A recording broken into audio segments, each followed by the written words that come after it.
రాజమండ్రి మాజీ ఎంపీ మార్గాని భరత్ తన నివాసం దగ్గర కుటుంబ సభ్యులు కార్యకర్తలతో భోగి సంబరాలు జరుపుకున్నారు. కూటమి ప్రభుత్వం తీసుకొచ్చిన మెడికల్ కాలేజీల ప్రైవేటీకరణ జీవోను భోగి మంటల్లో వేసి నిరసన తెలియజేశారు.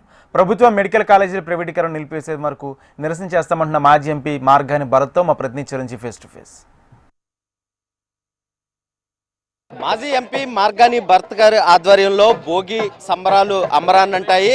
ఆయన స్వగ్రహం నందు కార్యకర్తలతో పాటు ఆయన భోగి సంబరాలను అయితే జరుపుకుంటున్నారు. ఇక్కడ ఆయన మనతో పాటు ఉన్నారు. సార్ చెప్పండి, ముందుగా మీకు భోగి శుభాకాంక్షలు. అయితే ప్రస్తుతం రాష్ట్రంలో కొనసాగుతున్న పాలనపై మీరు ఏం చెప్తారు? అంటే పండగ ఎలా జరుపుకుంటున్నారంటారు?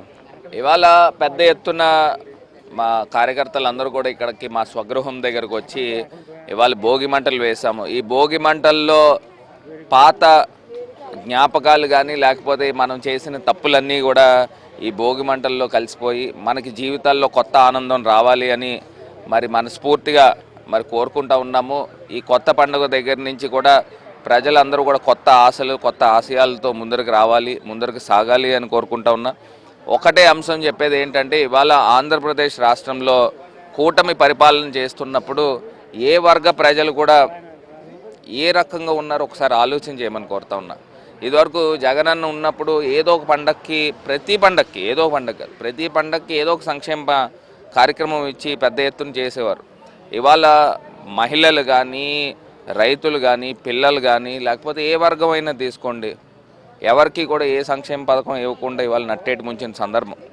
అది కాక మెడికల్ కాలేజీలు ఏదైతే జగన్మోహన్ రెడ్డి గారు తీసుకొచ్చారో అవన్నీ కూడా ప్రైవేటైజ్ చేసే సందర్భం. ఇవాళ జీవోలను కూడా ఈ భోగి మంటల్లో వేసాము.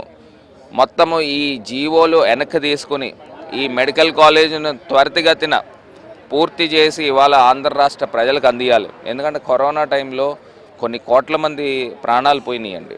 దాన్ని దృష్టిలో పెట్టుకుని మళ్ళీ ఏ విపత్తు వచ్చినా దీన్ని ఎదుర్కోవడానికి సంసిద్ధంగా ఉండాలన్న ఉద్దేశంతో ఈ మెడికల్ కాలేజీలు తీసుకొచ్చినాయి.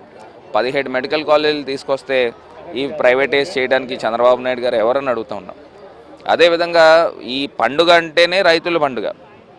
రైతులకు అందరికీ కూడా పంట చేతిలోకి రావడము, వాళ్ళ పంట అమ్ముకొని ఆనందంగా పండుగలు చేసుకోవడము, చుట్టాలు కానీ బంధువులు కానీ కొత్త అల్లుళ్ళు కానీ తమ ఊర్లకి రావడము, తమ ఇళ్ళకి రావడము, ఈ పండుగ అంతా ఘనంగా చేసుకుంటాం. కానీ ఇవాళ ఈ రైతన్నలకి ఇన్పుట్ సబ్సిడీ కానీ లేకపోతే మనం చూస్తే యూరియా కానీ ఎరువులు కానీ ఏ రకంగా అందుతున్నాయి. అదే రకంగా రైతు భరోసా కూడా 20,000 ఇస్తా ఉన్నారు. అంటే 2 సంవత్సరాలకు కానీ 40,000 ఇవ్వాలా? ఎందుకు ఇవ్వలేదు ఈ ప్రభుత్వం అని అడుగుతూ ఉన్నాం. మరి ఎన్నో ఇలాంటి కార్యక్రమాలు చేసిన సందర్భం. ఆఖరిగా ఒకటే చెప్తున్నా, ఈ భోగి మంటల్లో చంద్రబాబు నాయుడు గారికి కనీసం బుద్ధి వచ్చి ఆయనకు కొంచెం మేల్కొల్పు అవ్వాలి, ఈ కూటమి ప్రభుత్వానికి రావాలి అని కోరుకుంటా ఉన్నాం.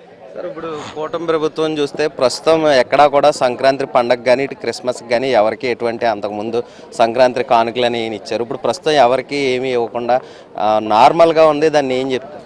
అదేనండి, ఒక రకంగా చూస్తే ఈ కాల్ మనీ కేసులను ఎంకరేజ్ చేస్తున్నట్టుంది. ఎందుకు చేస్తానంటే ఇవాళ పేద వర్గాలకి చేతుల్లో డబ్బులు ఉండాలండి. మరి డబ్బులు ప్రభుత్వం ఇవ్వదు. అలాగని ఉపాధి ఏమన్నా కల్పిస్తుందంటే అది కూడా లేదు. మరి ఏ రకంగా లేకపోయినప్పుడు ప్రజల మట్టుకు ఏం చేస్తారు? ఇలాగా అధిక వడ్డీలకి డబ్బులు తీసుకుంటూ ఉన్నారు. వాళ్ళకి వ్యాపారాలు బాగున్నాయి. ఇవాళ వ్యాపారస్తులకు కూడా వ్యాపారాలు లేవు. మరి ఈ రకంగా చేయడం కూడా చంద్రబాబు నాయుడు గారికి సరైన పద్ధతి కాదు. ఎందుకంటే ఆయనకి ఎంత ఎక్స్పీరియన్స్ ఉందండి, ఆ ఎక్స్పీరియన్స్నైనా ఉపయోగం పెట్టాలి కదా.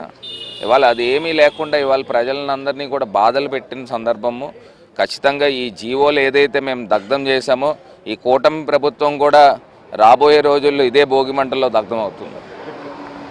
అయితే మెడికల్ కాలేజీలపై కూటమి ప్రభుత్వం తీసుకొచ్చిన పీపీపీ విధానాన్ని వైసీపీ పార్టీ వ్యతిరేకిస్తూ ఈరోజు భోగి మంటల్లో ఈ జీవో ఏదైతే ఉందో ఆ జీవోను కూడా భోగి మంటల్లో వేసి దగ్ధం చేయడం జరిగింది. వీడియో జర్నలిస్ట్ దుర్గాప్రసాద్తో చిరంజీవి, హెచ్ఎం టీవీ.